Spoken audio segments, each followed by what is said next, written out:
Lindezas, bem-vindos ao Fã Comenta, eu sou o João e vou te falar que chegamos ao 14º capítulo da nossa maratona One Piece. Dessa vez veremos o que acontece do episódio 261 até o 280. No finalzinho ainda vou mostrar quais os dois melhores episódios nesse meio tempo. E aqui logo de cara eu já defino todos esses 20 episódios em duas palavras: pancadaria e flashbacks.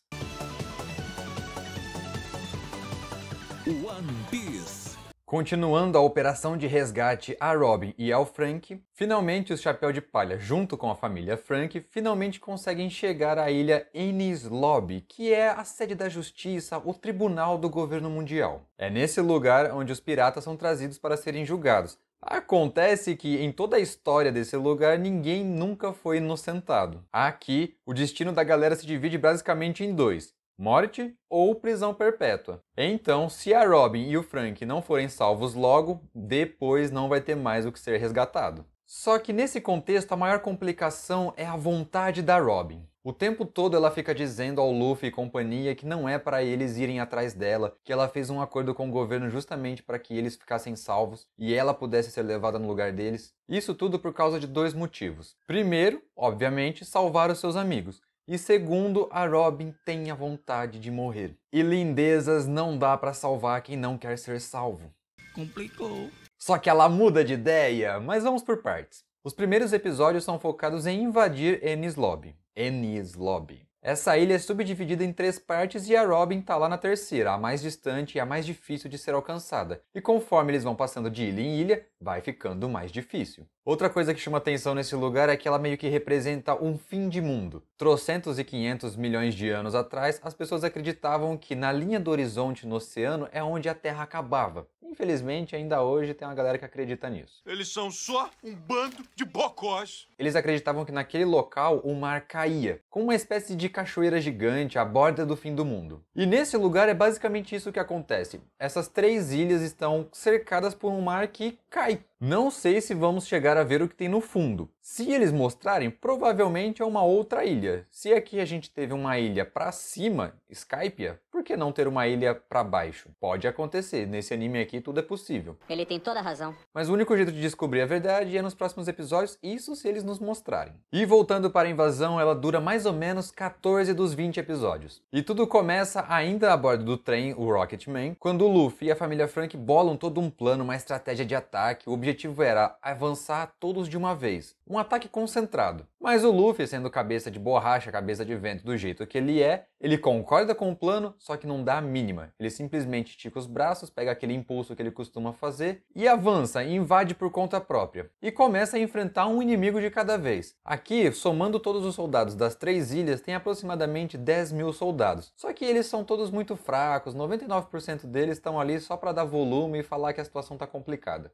A situação realmente fica um pouco mais difícil quando a família Franky vai enfrentar 2 gigantes de Elbaf. Com muito esforço eles conseguem vencer os dois e o Usopp, quer dizer, Sogeking,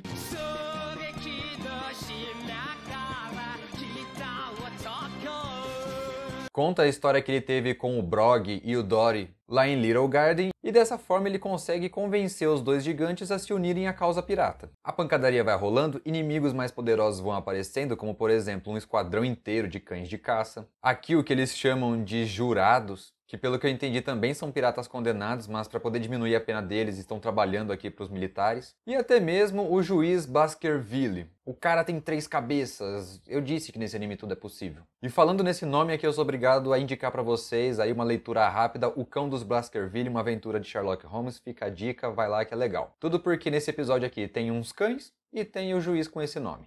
E por uma falha na comunicação, o comandante ali do lugar, o Spandan, acredita que a invasão está muito fraca, que os militares ali, a sua equipe só teve uma baixa de 5 homens, quando na verdade era de 500, só 100 vezes mais aquilo que ele acreditava. Então, achando que está tudo sob controle e estando feliz por ter conseguido 2 prisioneiros importantes para a causa que ele defende, ele decide dar uma espécie de mimo para os membros da CP9, ele arranja 2 Akuma no Mis diferentes e entrega uma para o Kako e outra para a Califa. Esses 2 membros já eram muito poderosos antes, agora então vão ficar ainda mais. Por enquanto, não sei quais os poderes de cada um, mas sinto que já já a gente descobre. E nesse contexto dos vilões, tem duas coisas que se destacam. A primeira é a apresentação de alguns membros novos, como por exemplo, um grandão com boca de zíper chamado Fukuro, um grandalhão cabeludo que tem a mania de falar cantando, rimando, chamado Kumadori, e um outro esquisitão chamado Jabara. Desses três, aquele que a gente conhece um pouco mais das habilidades é o Fukuro, que ele consegue determinar o nível de poder daqueles que o atacam. Então, por exemplo, o Blueno tem 800 pontos, enquanto que o Lute tem 4.000. E com essa leve informação a gente já consegue descobrir que o Luffy tem no mínimo 801. E a segunda coisa interessante é que finalmente eles explicam por que é que ninguém come mais de uma Akuma no Mi. Esse tempo todo eu fiquei me perguntando por que é que ninguém tem mais de 2 poderes. E a explicação se divide em duas. Primeiro, que é muito raro encontrar uma dessas frutas. O Spandan diz aqui que ele teve que usar todos os seus diversos contatos para conseguir essas duas unidades. E o segundo e principal motivo,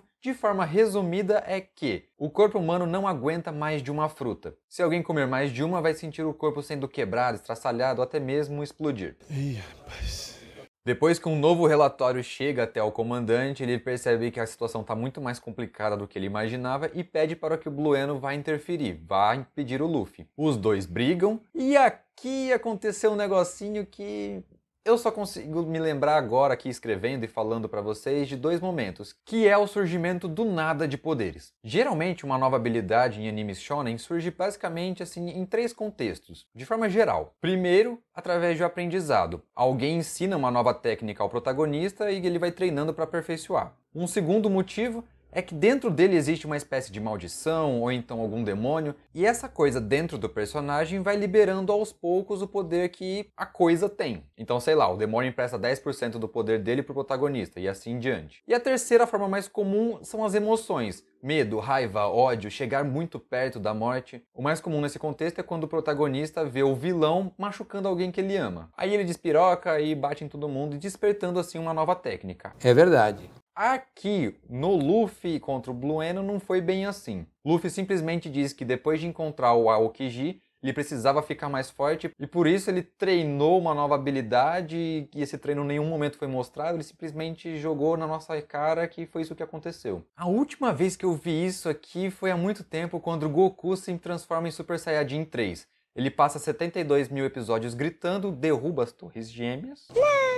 E pronto, cabelão cresceu, ficou mais poderoso simplesmente porque sim. Depois, mais pra frente, em Dragon Ball, ele acaba treinando pra aperfeiçoar a técnica. Mas de todos os outros animes que eu assisti, só consigo me lembrar desses dois exemplos. Goku, Super Saiyajin 3 e Luffy simplesmente dando uma justificativa qualquer pra despertar uma nova habilidade. Preguiça. E de todos esses 14 episódios de pancadaria, esses da luta contra o Blueno foi a luta mais desenvolvida. Só que sei lá, eu meio que já passei dessa fase de criar poder porque sim, então isso daí meio que tirou um pouco da animação. Mas tá valendo. Blueno derrotado, os outros membros do Chapéu de Palha chegam. Temos essa cena maravilhosa aqui que representa praticamente o arco Water 7. E quando a gente finalmente acredita que agora sim a pancadaria vai comer solta porque agora eles vão enfrentar os chefes, não. Achou errado, otário? Começamos a ver uma série de flashbacks. Praticamente os últimos 5 episódios, 5, 6 episódios, são só mostrando o passado dos personagens. O mais importante está referente a Robin. Conhecendo a infância dela, a gente acaba descobrindo os motivos que a levam a pedir para ninguém ir atrás dela. Durante toda a sua infância, que foi chata, foi perrengue, foi sofrida, foi triste, mas não mais triste do que a do Chopper, porque a do Chopper é deprimente, ela acaba desenvolvendo muitos traumas, e um deles é ficar sozinha, ser abandonada. O maior medo dela é acabar criando laços de amizade, de companheirismo, e no final das contas, seja por problemas ou pelo histórico dela, essa galera com quem ela criou laços acaba abandonando, traindo ela. Então ela escolhe que, em vez de correr o risco de ficar sozinha no mundo, ela prefere simplesmente